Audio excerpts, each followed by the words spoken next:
Hello दोस्तों, स्वागत है आप सभी का आपके अपने यूट्यूब चैनल S1 क्लासेस में। जैसा कि आप लोग जानते हैं, हम लोग इस श्रृंखला में पढ़ रहे हैं यूपी बोर्ड कक्षा 10 गणित, जिसमें हम लोग समांतर स्टडी पढ़ रहे हैं। और प्रीवियस वीडियो में हमने पढ़ा था प्रश्नावली 5A का पहला और दूसरा सवाल। अब इस वीडियो में हम लोग उसके आगे देखेंगे।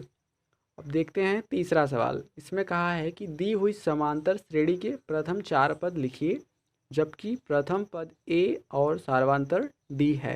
तीसरे का पहला देखते हैं हम लोग। इसमें दिया है ए बराबर 10 और डी बराबर भी 10 दिया है। मतलब हम लोगों को समांतर श्रेणी लिखना है और उसको 4 पद। तो यहाँ देखिए ए बराबर 10 दिया है, इसका मतलब हम जानते हैं किसी भी श्रेणी समांतर श्रेणी का पहला पद ए ही होता है। तो हमको पहला पद मिल गया है, जो कि क्या है, 10 है। अब हम निकालेंगे दूसरा पद। दूसरा पद निकालेंगे और हम जानते हैं कि पदों को कैसे निकालते हैं। मतलब किसी भी अनवा पद को अगर हमको निकालना हो तो उसके लिए फार्मूला होता है कि हम लोग जानते हैं कि a plus n minus 1 into D होता है। मतलब टी अनवा पद, मतलब किसी भी n पदों को निकालने के लिए, किसी भी समांतर श्रेणी की nवें पद को निकालने के लिए हम ये फार्मूला लगाते हैं। तो यहाँ दूसरा पद निकालने के लिए हम निकाल सकते हैं ए प्लस, फार्मूला लिखेंगे a plus n minus 1 into d. हम विदाउट फार्मूला भी कर सकते थे डायरेक्ट इसमें सार्वंतर ऐड करके, लेकिन इससे भी देख लेते हैं फार्मूला से, क्योंकि एग्जाम में फार्मूला से ही लगाना होगा। तो हम यहाँ रखेंगे ए बराबर 10 प्लस एन की जगह रखेंगे ये दूसरा, क्योंकि हम दूसरा पद निकाल रहे हैं। यहाँ रखेंगे एन की जगह 2 माइनस 1 इंटू डी की जगह हम रखेंगे 10। तो कितना हो जाएगा, ए प्लस 2 में से गया 1 आएगा, फिर 1 का गुणा 10 में होगा तो 10 ही आएगा। मीन दूसरा पद कितना आ गया, 20। ऐसे ही हम कौन सा निकालेंगे, तीसरा पद निकालेंगे। तीसरा पद होगा हमारा फार्मूला और डायरेक्ट रखेंगे। अब ए की जगह हम रखेंगे 10 प्लस एन की जगह रखेंगे हम 3। 3 में से 1 गया चला जाएगा तो 2 बचेगा, 2 गुणे और डी की जगह वही 10 रखेंगे। तो फिर कितना हो जाएगा, 10 दूनी 20, 20 10 30 हो जाएगा। और फिर अब चौथा पद निकालना, हमको 4 पद निकालना है, क्योंकि अब चौथा पद देखिए कैसे निकालते हैं। तो चौथा पद के लिए फिर वही फार्मूला हो जाएगा, ए प्लस एन माइनस 1 इंटू यही फार्मूला। तो ए की जगह हम रखेंगे 10 प्लस एन की जगह रखेंगे 4। 4 में से या फिर ऐसे रख भी सकते हैं 4 माइनस 1 इंटू डी की जगह 10। तो 10 प्लस 3 गुणे 10 बराबर हो गया 40। मतलब पहला पद 10, दूसरा पद 20, तीसरा पद 30 और चौथा पद 40। यही हमारा हुआ तीसरा का पहला। हम डायरेक्ट भी निकाल सकते थे विदाउट फार्मूला का भी, कि हमको पहला पद 10 दिया है, फिर सार्वंतर डी दिया है, तो हम क्या करेंगे, प्रथम पद में सार्वंतर जोड़ देंगे, दूसरा पद आ जाएगा, दूसरा में फिर सार्वंतर जोड़ देंगे, तीसरा पद फिर सार्वंतर जोड़ देंगे, चौथा पद आ जाएगा। अब देखते हैं हम तीसरा का दूसरा सवाल। इसमें पहला पद तो यही हो जाएगा, हम डायरेक्ट निकालते हैं दूसरा पद से। दूसरा पद क्या हो जाएगा, इसमें फार्मूला यही लगेगा, a plus n minus 1 into d. तो यहाँ हम फार्मूला एक बार लिख देते हैं, a plus n minus 1 into d, sorry यहाँ इंटू रहेगा। तो ए की जगह हम रखेंगे -2 प्लस एन की जगह 2 रखेंगे, -1 गुणे डी की जगह 0। तो आप जानते हैं कि किसी भी संख्या में अगर 0 का गुणा हो तो पूरी संख्या क्या हो जाती है, 0 हो जाती है। तो इतना पूरा भाग कितना हो जाएगा, 0 के बराबर हो जाएगा। मतलब -2 प्लस 0 तो कितना हो जाएगा, -2। अब तीसरा पद निकालेंगे। तीसरा पद निकालेंगे तो भी कितना आ जाएगा, -3 आए, 3 ही आएगा। क्यों, क्योंकि हम डी की जगह तो हर बार 0 ही रखने वाले हैं, और जब 0 रखेंगे तो फिर इतना पूरा भाग, मतलब प्लस के उस तरफ वाला पूरा भाग 0 हो जाएगा। तो आएगा क्या, 2 ही आएगा। इसलिए तीसरा पद भी -2 होगा और चौथा पद भी कितना होगा, -2 होगा। क्यों, मतलब सभी पद -2 आ रहे हैं, क्योंकि हम जानते हैं कि सार्वंतर क्या है, 0। मतलब सब में अंतर कितना है, सभी समांतर श्रेणी की सभी पदों में 0 0 का। तो 0 0 का अंतर जब है, इसका मतलब सारे पद क्या होंगे, समान होंगे। इतना। अब हम देखते हैं इसके आगे। अब देखते हैं तीसरे का तीसरा। इसमें कह रहा है, इसमें दिया है ए बराबर 4 और डी बराबर दिया है -3। तो इसका मतलब हम जान गए कि ए बराबर 4 दिया, मतलब पहला पद तो हो गया 4। हमको निकालना है दूसरा पद। दूसरा पद कितना हो जाएगा, हम अब डायरेक्ट करते हैं। 4 में अगर -3 हम जोड़ेंगे तो कितना हो जाएगा, क्योंकि हम फार्मूला से सीख चुके हैं। डायरेक्ट देखते हैं तो 4 में से अगर हम प्लस करेंगे -3, मीन्स हमको सिर्फ सार्वंतर जोड़ना है, तो कितना आ जाएगा 4 माइनस प्लस माइनस हो जाएगा तो 1 हो जाएगा। फिर तीसरा पद क्या होगा, मतलब जो दूसरा पद आया उसमें हम क्या क्या करेंगे, सार्वंतर जोड़ देंगे, मीन्स -3 हम जोड़ देंगे तो कितना आ जाएगा माइनस सॉरी 1 फिर -3 बराबर कितना हो जाएगा -2 आ जाएगा हमारा तीसरा पद।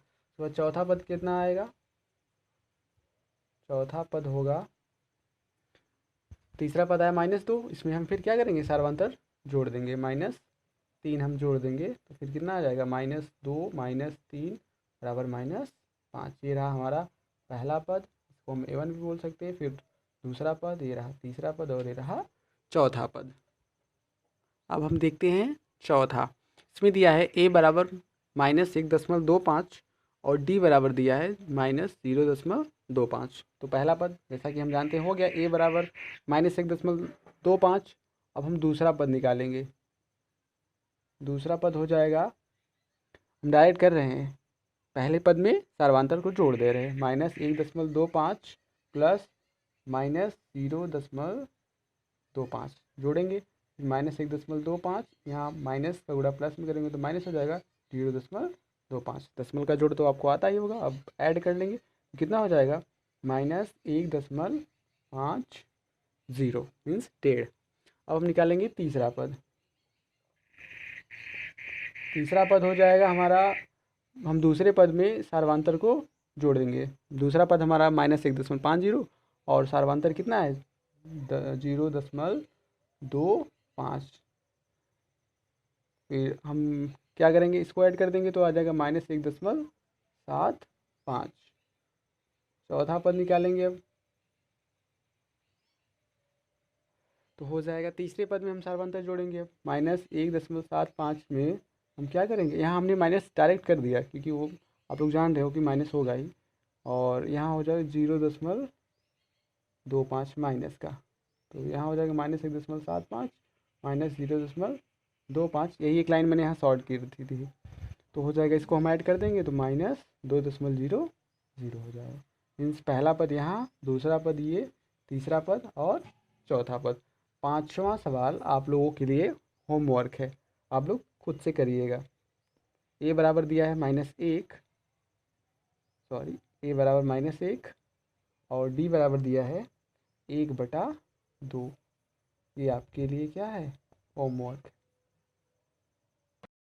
अब हम अगला प्रश्न देखते हैं, प्रश्न नंबर 4। इसमें कहा है श्रेणी 1, 1, 2, 3, 5 डॉट डॉट डॉट ऐसे ही चलते जाएंगे, कि पूछ रहा है कि क्या यह समांतर श्रेणी में है, अगर नहीं है तो क्यों, मतलब हमको रीज़न बताना है कि यह समांतर श्रेणी में क्यों नहीं है। तो हम जानते हैं कि समांतर श्रेणी में होने के लिए क्या चाहिए, बस सार्वंतर बराबर होना चाहिए। अगर सार्वंतर बराबर है तो वह श्रेणी समांतर श्रेणी में होगी, अन्यथा नहीं। तो हम यहाँ सिर्फ सार्वंतर चेक करेंगे, पहले और दूसरे पदों के बीच हम सार्वंतर अगर देखें तो कितना आएगा, 0 आएगा, यहाँ से यहाँ तक के बीच, मतलब पहले और दूसरे।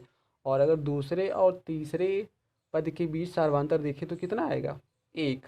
यहाँ भी सार्वंतर कितना आया, यहाँ आया 1, यहाँ सार्वंतर कितना आया, यहाँ आया 2। मीन्स इसमें क्या है, सार्वंतर बराबर नहीं है, इसलिए यह श्रेणी किस में है, समांतर श्रेणी में नहीं है। यही हम उत्तर में लिखेंगे कि सार्वंतर बराबर न होने के कारण यह श्रेणी या दी गई श्रेणी समांतर श्रेणी में नहीं है, बस इसमें कुछ करना नहीं है। अब हम देखते हैं प्रश्न नंबर 5। इसमें कहा है कि यदि a+1 3a, 4a + 2 समांतर श्रेणी में है तो a का मान ज्ञात कीजिए और श्रेणी के 5 पदों, श्रेणी को 5 पदों तक लिखना है। इसका मतलब सबसे पहले हमको a का मान ज्ञात करना है, फिर a मतलब पहला पद, अगर पहला पद ज्ञात हुआ तो और 4 पद और निकालने हैं, मीन्स टोटल 5 पद। तो हम कैसे निकालेंगे, इस प्रश्न नंबर 5 को आप लोग ध्यान से समझिए, क्योंकि अगर इसको आप समझ लोगे तो इसके आगे 6वां और 7वां क्वेश्चन भी आप लोग आसानी से सॉल्व कर सकते हो अपने मन से, मीन्स इसी पर एकदम बेस्ड है, प्रश्न नंबर 5 पर ही। तो हम अब देखते हैं, समझते हैं फिर कैसे लगाएंगे इसको। तो हम जानते हैं कि समांतर श्रेणी की क्या का एक गुण होता है कि सार्वंतर बराबर होना चाहिए। मान लीजिए अगर ये पहला पद है मेरा, ये दूसरा है, ये तीसरा है, तो हम जानते हैं कि ये अगर ये समांतर श्रेणी में है तो सारावांतर क्या होगा, हमेशा बराबर होगा। सारावांतर मतलब दूसरा पद माइनस पहला पद किसके बराबर होगा, तीसरा पद माइनस दूसरा पद के। तो यही हम यहाँ लिखेंगे कि अगर यह समांतर श्रेणी में है तो D1 बराबर D2 होगा मेरा। अब D1 क्या होता है, A2 माइनस A1 बराबर, सॉरी यहाँ D2 रहेगा, और D2 क्या होगा, A3 माइनस A2। यही होगा ना कि A2 माइनस मतलब दूसरा पद माइनस पहला पद किसके बराबर होगा, तीसरा पद माइनस दूसरा पद के। बस यही हम मान रख, यहाँ हम मान रख के आराम से ए का मान निकाल सकते हैं। तो रखते हैं A2 का मान कितना है 3A माइनस A1 का मान है A प्लस 1, पहले माइनस है, क्या हो जाएगा, चिन्ह बदल जाएगा, A माइनस 1 हो जाएगा। और नहीं समझ में आया तो अभी आप कोष्टक लगा दीजिए, फिर अगली लाइन में चेंज कर दीजिएगा इसका मान। और A3 का मान कितना है 4A प्लस 2 माइनस A2 का मान कितना है 3A। बस इसी को हमको सॉल्व करना है। तो हो जाएगा 3A माइनस A माइनस 1 बराबर 4A प्लस 2 माइनस 3A। अब क्या करेंगे, 3A में से एक घट जाएगा तो कितना आएगा 2A माइनस 1 बराबर 4A माइनस 3A। तो कितना हो जाएगा, घट जाएगा 4A में से 3A, तो आएगा हमारा A। और फिर प्लस 2 है तो प्लस 2 क्या करेंगे, लिखे रहेंगे। अब A को हम एक साइड करेंगे, मीन्स बाएं पक्ष में लाएंगे, और माइनस A को दाएं पक्ष में लेकर जाएंगे। तो 2A इस तरफ प्लस A है, इस तरफ आएगा माइनस A बराबर प्लस 2 लिखे रहेंगे, और एक माइनस A पक्षांतर करेंगे तो क्या हो जाएगा प्लस 1। तो यहाँ 2A में से A घट जाएगा तो A बराबर कितना आ गया 3। इसका मतलब ये मेरा पहला पद है, A कितना हो गया, A बराबर 3 हो गया। मतलब जो पूछा था A का मान ज्ञात कीजिए वो तो आ गया, और यही मेरा पहला पद भी है। अब हम क्या करेंगे, दूसरा पद, सॉरी A पहला पद नहीं है, अभी A पहला पद नहीं है, तो सिर्फ A का मान आया। पहला पद है मेरा A प्लस 1, तो हम लिखेंगे पहला पद, पहला पद क्या है मेरा A प्लस 1 है। तो A का मान हमने निकाल दिया, A बराबर है 3 और प्लस 1 मीन्स 4। ये रहा मेरा दूसरा पद होगा। हम लिखेंगे क्या है हमारा दूसरा पद 3A मीन्स 3 इंटू A का मान कितना है हमारे पास 3, तो दूसरा पद कितना हो गया 9। तीसरा पद हम निकालेंगे, तीसरा पद कितना है 4A plus 2 means 4A plus 2, और 4 इंटू A का मान हमको पता है 3 प्लस 2, तो कितना हो जाएगा 4 3 12 प्लस 2 मीन्स 14 हो जाएगा। तो हम यहाँ देख रहे हैं कि पहला पद 4 हो गया, दूसरा पद 9 हो गया, तीसरा पद 14 हो गया। मीन्स हम कुछ देख रहे हैं, सार्वंतर कितना आ रहा है 5 5। सार्वंतर हम जान गए 5, और कैसे जाने आप फार्मूले से भी जान सकते हो कि दूसरा पद माइनस पहला पद, घटा दोगे तो 5 आएगा। ऐसे ही तीसरा पद माइनस दूसरा पद। तो हम बिना सूत्र के भी अगले 2 पद निकाल सकते हैं। जैसे अगर हम इसमें 5 जोड़ दें तो कितना आएगा 19, फिर इसमें हम 5 जोड़ देंगे तो कितना आ जाएगा अगला पद, पाँचवा पद जिसे बोलेंगे, तो आ जाएगा 24। यही है हमारे कितना 5 पद, 4 9 14 19 और 24 जो कि हमसे पूछा गया है। और चाहे तो हम फार्मूले से भी निकाल सकते हैं। नेक्स्ट चौथा और पाँचवा पद वही A plus n minus 1 into d से, हम जानते हैं ना A plus n minus 1 into d से हम अगला चौथा पद निकाल सकते हैं, और चौथा पद पाँचवा पद भी ऐसे ही निकाल सकते हैं इसी फार्मूले से। बस करना क्या है, A का मान हमको पता है 4, D हम निकाल लेंगे। यहाँ देखिए 5 सार्वंतर आया, और n का बराबर 4 यहाँ रखेंगे, और इसमें क्या रखेंगे n बराबर 5, आराम से आंसर निकाल लेंगे, आएगा यही। तो हम शॉर्ट में भी यहाँ लगा लिए और आप डिटेल में भी लगा सकते हैं। अब हम देखते हैं प्रश्न नंबर 6। इसमें कहा है यदि k प्लस 2 4 के माइनस 6 तथा 3 के माइनस 2 तीन क्रमागत संख्याएं समांतर श्रेणी में हैं तो k का मान ज्ञात कीजिए। इसके पहले वाली सवाल में मतलब प्रश्न नंबर 5 में भी मैंने बता दिया था कि ऐसे आगे 2 सवाल और हैं। मतलब क्या उसमें क्या करना क्या है, सर्वांतर हमको बराबर करना है। जैसे अगर हम इसको A1 मान लें और ये दूसरा पद A2 और ये तीसरा पद हम क्या मान लें A3, तो हम जानते हैं कि अगर A1 A2 A3 समांतर श्रेणी में होंगे तो क्या होगा सर्वांतर बराबर होगा। सर्वांतर क्या होता है A2 माइनस A1 बराबर A3 माइनस A2। तो यही हम लिखेंगे कि A2 माइनस A1 बराबर A3 माइनस A2, यही सर्वांतर होगा और बराबर होगा। क्यों, क्योंकि ये मतलब ये तीनों जो दिया है पद वो क्या है, समांतर श्रेणी में है। बस हमको मान रख के सॉल्व करना है। A2 का मान हम रखेंगे 4k-6 माइनस A1 का मान रखेंगे k+2 इक्वल्स टू A3 का मान कितना है 3k-2 माइनस A2 का मान कितना है 4k-6। अब इसी को सॉल्व कर लेंगे। हम इसको लिखेंगे 4k-6 माइनस मतलब कोष्टक हटाएंगे तो क्या हो जाएगा k-2 हो जाएगा, और यहाँ 3k-2 रहेगा, और फिर यहाँ कोष्टक हटाएंगे तो अंदर चिन्ह क्या हो जाएगा, बदल जाएगा, 4k+6 हो जाएगा। 4k में से एक ही घट जाएगा, बचेगा 3k माइनस माइनस माइनस 2 जुड़ जाएगा क्योंकि चिन्ह समान है तो -8 हो जाएगा, बराबर 3k-4k मतलब 4k में से अगर 3k घटाएंगे तो कितना आएगा -k, और 6 में से -2 करेंगे तो हमारा आएगा प्लस का 4। अब k इस तरफ माइनस है, इस तरफ लाएंगे मीन्स के वाले पद को एक तरफ कर लेंगे, माइनस के इस तरफ आएगा प्लस के इक्वल्स टू 4 यहाँ ऑलरेडी है, और ये -8 इस तरफ जाएगा दाएं तरफ तो हो जाएगा प्लस का 8। 3k प्लस के हो जाएगा 4k इक्वल्स टू 4 और 8 ऐड करेंगे तो कितना होगा 12, और के बराबर हमारा आ जाएगा 3। इसमें सिर्फ यही पूछा है कि के का मान ज्ञात कीजिए, तो यही हमारा क्या हो जाएगा, के का मान आंसर क्या हो जाएगा 3 हो जाएगा। देखते हैं अगला प्रश्न, प्रश्न नंबर 7। इसमें कहा है ए के किस मान के लिए a, a+3, 3 समांतर श्रेणी में है। मीन्स हमको इस सवाल में भी हमको सिर्फ ए का मान ही निकालना है, तो हम क्या करेंगे, वही मेथड फिर अपनाएंगे कि अगर हम इसको A1 मान लें और इसको A2 और इसको क्या मान लें A3 मान लें, तो हम जानते हैं कि अगर ये तीनों समांतर श्रेणी में होंगे तो सर्वांतर बराबर होंगे। फिर वही काम करेंगे कि A2 माइनस A1 किसके बराबर होगा, A3 माइनस A2 के। मान रखेंगे A2 का मान A+3 माइनस A1 का मान A, और A3 का मान है 3A माइनस A2 का मान क्या है A+3। तो ए कैंसिल हो जाएगा, मीन्स यहाँ बचेगा 3A, सिर्फ ओनली 3, और यहाँ 3A हम कोष्टक हटाएंगे तो क्या हो जाएगा A-3, और ये -3 है इस तरफ आएगा तो +3 हम कर देंगे, बराबर 3A में से एक घट जाएगा तो बचेगा 2A, मीन्स 2A बराबर कितना लिख सकते हैं 6, और ये बराबर 6/2 बराबर 3, मीन्स हमारा A बराबर 3 हो गया उत्तर। कि अगर A का मान हम यहाँ रख दें तो ये तीनों क्या हो जाएंगे, समांतर श्रेणी में हो जाएंगे, यही होगा हमारा उत्तर। अब हम देखते हैं सवाल नंबर 8। इसमें कहा है समांतर श्रेणी 5, 14/3, 13/3, 4। फिर आगे कहा है कि अगले 3 पद ज्ञात कीजिए। मीन्स ये सभी पद समांतर श्रेणी में है तो हमको अगला 3 पद और ज्ञात करना है। हम क्या करेंगे, सबसे पहले सर्वांतर पता करेंगे, फिर क्या करेंगे इसमें जोड़ते जाएंगे और हमको आगे का पद मिल जाएगा। नहीं तो हम क्या करेंगे, डायरेक्ट फार्मूला भी लगा सकते हैं, जैसे ये पहला, दूसरा, तीसरा, चौथा। मीन्स हमसे पूछ रहा है अगला 3 पद, तो ये पहला पद हो गया, ये दूसरा, ये तीसरा, ये चौथा, तो हमको निकालना है 5वां, 6वां और 7वां पद, यही निकालना है। तो हम फार्मूले के वही यूज़ कर सकते हैं, लेकिन सबसे पहले हमको पता होना चाहिए सार्वांतर। तो हम सार्वांतर सबसे पहले निकालेंगे कि कैसे निकलता है, आप लोग जानते हो,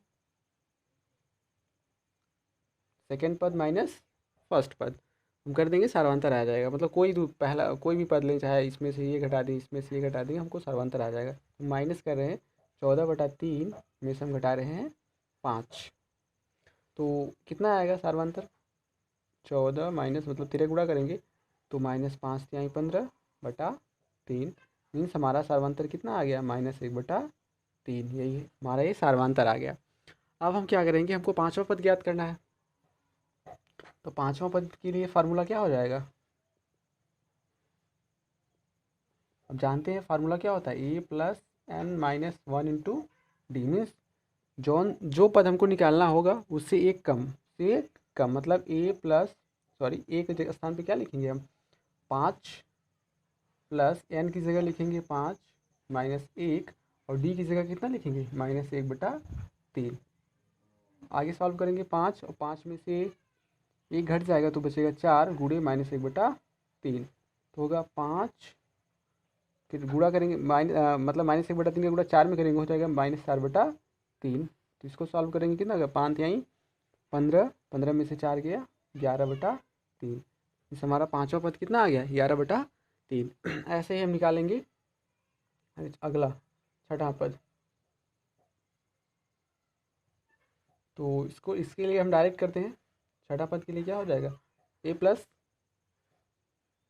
मीन्स 5 प्लस, हमको छठवां निकालना है तो हमेशा n माइनस 1 इंटू होता है, तो हम छठे में से एक घटाएंगे तो कितना हो जाएगा 5, मतलब a प्लस 5 गुणे डी का मान कितना है हमारा -1/3 है ये, तो हो जाएगा 5 माइनस 5/3 हो जाएगा। क्यों, क्योंकि 5 से गुणा -1/3 में करेंगे, तो 5 गुणा -1 में -5/3, इसको सॉल्व करेंगे आ जाएगा 5 से 15 में से 5 गया 10/3। अब हम अगला पद याद करेंगे, सातवां पद। सातवां पद क्या होगा, a प्लस 6 डी होगा, तो a के स्थान पर लिखेंगे 5 प्लस 6 गुणे डी का मान क्या है -1/3, तो हो जाएगा 5, ये कटा सकते हैं हम, 3 दूना 6 मीन्स 2 का गुणा -1 में करेंगे तो -2 आ जाएगा, ये कितना आ जाएगा 3, कितना आ जाएगा 3। मतलब अगले 3 पद कौन से हो गए, पाँचवा, छठवां और सातवां, मीन्स 11/3, 10/3 और 3, यही हमारे अगले 3 पद आ गए। अब हम देखेंगे 9वां प्रश्न। इसमें कहा है समांतर श्रेणी के प्रथम 3 पद लिखिए जिनके a बराबर 1/2 दिया है और d बराबर -1/6 दिया है। इसका मतलब हमको एक समांतर श्रेणी लिखनी है, समांतर श्रेणी के 3 पद लिखने हैं, इसमें a बराबर 1/2 और d बराबर -1/6 दिया है। हम जानते हैं कि किसी भी अगर हम समांतर श्रेणी लिखेंगे तो सबसे पहला पद तो a ही होगा, तो जो कि हमको दिया है, a बराबर कितना दिया है 1/2। अब हमको बचा 2 पद, मतलब 3 पद बोला है दोनों पूरा निकालने के लिए, तो हम 2 पद और निकालना है, तो मीन्स a बराबर तो हो गया पहला पद, हम यहाँ लिख देंगे पहला पद तो a बराबर 1/2 हो ही गया। अब दूसरा पद क्या होगा, दूसरा पद के लिए formula a plus n-1 into D, हमको निकालना है दूसरा पद। a का मान हमको दिया है 1/2 पहला पद, प्लस n का मान हम क्या रखेंगे, दूसरा पद निकाल रहे हैं तो 2 - 1 तो डी का मान भी दिया है, गुणे करके -1/6, तो 1/2 फिर प्लस यहाँ 2 में से 1 गुणे -1/6, मीन्स 1/2 माइनस 1/6 हमको सॉल्व करना है। क्या हो गया, 3 गुणा करेंगे 6 - 2/12 बराबर 6 में से 2 गया कितना 4/12 बराबर 1/3, 4 3 12, मीन्स दूसरा पद क्या हो गया हमारा 1/3। अब हम निकालेंगे तीसरा पद। तीसरा पद वही n-1 into D, means a plus n-1 into d से निकालेंगे, तो a बराबर क्या दिया है 1/2, अगेन वही रखेंगे, प्लस n की जगह चेंज 3 -1 इंटू डी का मान -1/6, तो 1/2, 3 में से 1 गया 2 गुणे -1/6, यहाँ हम घटा सकते हैं 2 तिहाई 6, तो 1/2 रहेगा ही, और -1/3 अब हो गया यहाँ -1/3, क्यों, क्योंकि -1/3 के गुणा प्लस में हो करेंगे तो -1/3 आएगा, बराबर अब यहाँ हम 3 गुणा कर लेंगे, 3 का गुणा 1 में करेंगे 3, 2 का गुणा -1 में -2/6 बराबर 3 में से 2 गया 1/6, यही हमारा क्या हो जाएगा उत्तर हो जाएगा। मीन्स पहला पद हमको मिल गया 1/2, दूसरा पद 1/3 और तीसरा पद 1/6, यही हमसे। अगर आपको मेरा प्रयास अच्छा लगा हो तो मेरे चैनल को सब्सक्राइब करें, वीडियो को लाइक करें और इस वीडियो को अपने दोस्तों के साथ खूब शेयर करें ताकि वे भी अपनी पढ़ाई कंटिन्यू कर सकें। धन्यवाद।